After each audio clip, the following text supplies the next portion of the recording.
kulan wacan daawadayaal halkan waa janalka Hubaal News qodobada wararka aad daawan doontaan waxaa kamid ah Xasan Sheikh oo wasiiradii beesha hawiye siiyay siyaasiyiinta ka tirsan xisbigiisa madaxweynaha Soomaaliya oo ku wajahan dalka Tanzania iyo faahfaahin laga helayo xogta socdaalkiisa Mareykankuna waxa uu si cajiib ah kaga hadlay heshiiska ay gaareen dalalka Kenya iyo Soomaaliya qodobadaas waxay ahaayeen kuwii ugu waaweynaa warka janal fadlan daawada dad ku cusubtaa janalkan qayb ka noqo saaxiibada kale wararka joogtada ah laabaan halkan ku bayno aragtidiina qaybta hoose noogu reeba muuqaalkana sii share gareeya laagtiinana waa inoo muhiim haatan ku soo dhawaada qodobadaad maqasheen oo faahfaahsan iyadoo uu gabagabayaa liiska golaha wasiirada cusub ee xukuumadda Xamza Cabdi Barre ayaa xogta la helayo waxa ay sheegaysaa in dhammaan wasiiradii beesha hawiye la siiyay xubno ka soo jeeda xisbiga madaxweyne Xasan Sheikh ee UPD madaxweyne Xasan Sheikh Maxamuud ayaa soo xulay inta badan golaha wasiiradiisa cusub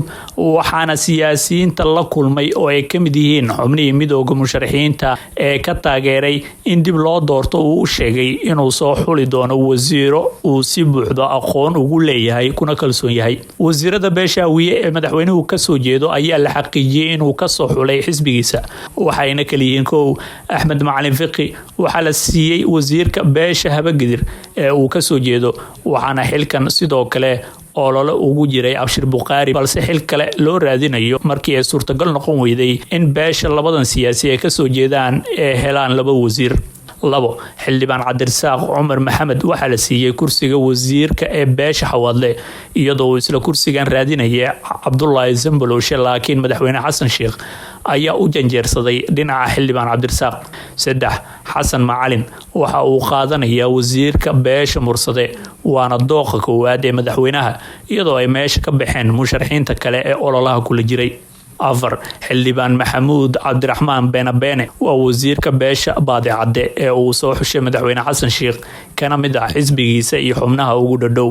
shan xildhibaan Cali Xaaji Aadan waxaa loo saadaalinayaa in la siiyo xilka wasiirka ee beesha Galjecel xubnaha kale ee wasiirada iyo wasiiro doolayaasha keli doono beesha hawiye ayaana sidoo kale u badnaan doono xisbiga madaxweynaha Xasan Sheikh taas oo meesha ka saartay rajadii ay qabeen siyaasiyiinta kale ee beeshani oo qaarkood ay codad badan ku taageereen doorashadii Xasan Sheikh Maxamuud musharaxiintii beelaha hawiye ee xilka madaxweynaha oo dhammaan Xasan Sheikh taageereen wareegii labaad iyo saddexaad ee doorashada ayaana intooda badan la sheegay inuu albaabada ka xirtay madaxweynaha iyadoo musharaxa ugu fog ay kala boodeen uu noqday Sheekh Shariif Sheekh Axmed waa sida ay tilmaamayaan wararka la helayo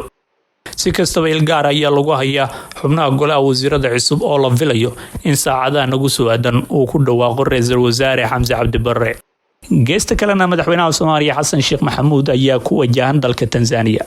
madaxweynaha Soomaaliya Xasan Sheikh Maxamuud iyo wafdi uu hogaaminaya ayaa ku wajahan dalka Tanzania maalinta Khamiista oo bari ah bishan ku beegan tahay 22 July ujeedka socdaalka madaxweynaha ayaa sidii uu uga qayb gali lahaa shir madaxeedka 22aad ee caadiga ah ee madaxda ku booda ururka EAC oo 22 ilaa 22 bisha July ka dhici doona magaalada Arusha ee dalka Tanzania sida wararka leelaya ay tilmaamayaan dalka Soomaaliya ayaa kamid aheen ururkan dhaqaalaha oo ay ku midoobeen dalal ku yaala bariga qaaradda weynta Afrika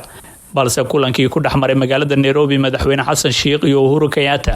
ayaa diiradda lagu saaray sidii dowladda Soomaaliya uga mid noqon lahayd ururkan isla markaasna Kenya ka qaadato kaalinteeda taas oo qayb ka ahayd shuruudihii Soomaaliya ay ku xirtay dib u fasixidda qaadka ka yimaada dalkaasi safarkan ayaana noqonaya kii lixaad ee uu madaxweyne Xasan Sheikh uga baxo dalka muddo 66 cisho gudahood hore waxa uu u socdaalay dalalka Imaaraadka Turkiga Eritrea Kenya iyo Djibouti waagaagi daawadayaal imikana waxaanu eegaynaa muxuu Mareykanku ka yiri heshiiska Soomaaliya iyo Kenya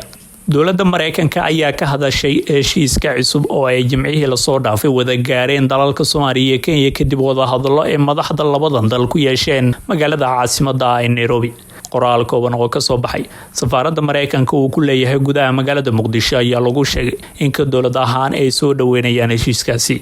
Mareykanka ayaa wax lagu farxo ku tilmaamay talaabada ay qaadeen madaxweyne Xasan Sheikh iyo dhigiisa Uhuru Kenyatta taas oo lagu hagaajinayo xiriirka labada wadan waa wax lagu farxo warkan sheegaya in wadamada Kenya iyo Soomaaliya ay ku heshiiyeen talaabooyin wax ku ool ah oo lagu horumarinayo xiriirkooda laba geesoodka ayaa lagu yiri qoraalkan ka soo baxay safaaradda Mareykanka ee ku leedahay magaalada Muqdisho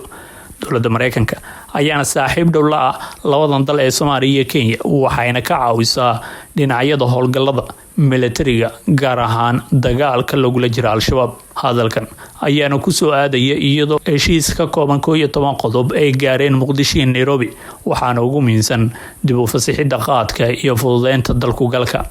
Si kastaba arrimahan oo idil ayaana ku soo beegmaya xilli Soomaaliya uu ka dhacay isbedel siyaasadeed kadib 15 May oo xilka madaxweynaha loo doortay Xasan Sheekh Maxamuud.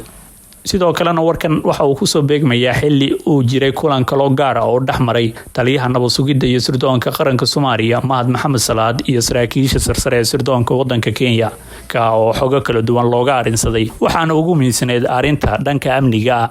waxaana dowladahan Soomaaliya iyo Kenya ee diiradda saareen in iska kaashadaan xog isweydaarsiga dagaalka ka dhanka Al-Shabaab iyo in la isku wargeliyo howlgallada laga fulinayo xuduudda labadan dowladood ee wadaagaan. Mahad Salaad ayaa la sheegay inuu guulo kala soo laabtay magaalada Nairobi kadib kulan saacado qaatay oo uu kula yeeshay madaxda sirdoonka wadanka Kenya. Ajendaha ugu weyn ayaa waxaa qayb ka ahaa in Kenya ay ku wargeliso Soomaaliya duqeymo ay ka fuliso qayb ka mid ah gobolada Jubbooyinka iyo Gado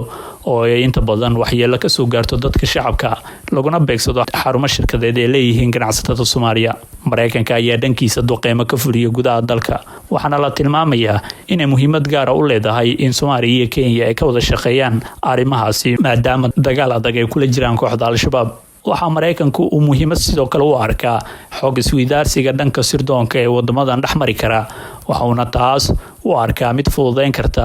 beegsiga lagu hayo xubnaha sare ee kooxdaasi iyo sidii loo yareen lahaa qataraha kooxda Al-Shabaab ka imaan kara ee ku wajahan gudaha wadanka Kenya.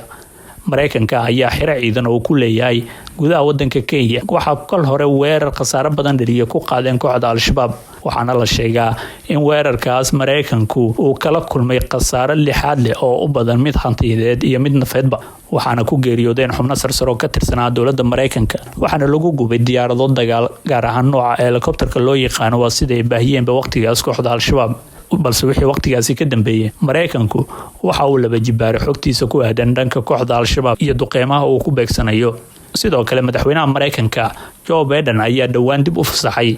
in duqeymaha Mareykanku ay ka sii wadi karaan gudaha dalka Soomaaliya xilli uu horay arrinkaas u joojiyay madaxweynihii isaga ka horeeyay ee Trump. iskaashi dhexmara dowladaha Soomaaliya iyo Kenya waxa loo arkaa fursad weyn iyo waliba inay tani weyn ugu jirto shacabka labada wadan oo u muuqdaan kuwa isdhexgal weyn sameeyay isla markaasna Soomaali badan ee ganacsiyo waaweyn ku leeyihiin gudaha dalka Kenya. muddadii waxma xiriirka labadan dal saameynteeda si weyn ayaa loo dareemay haba ugu badnaatay saameynta in laga arko dhanka isku socodka labada shacab waxaana dhawaan la filayaa in la dhaqan geliyo heshiisyadii ay gaareen madaxda Soomaalida iyo Kenya. guddiyo loo xil saaray arrinkan ayaana kulankooda koowaad yeelan doona bisha soo socotay ee Agoosto.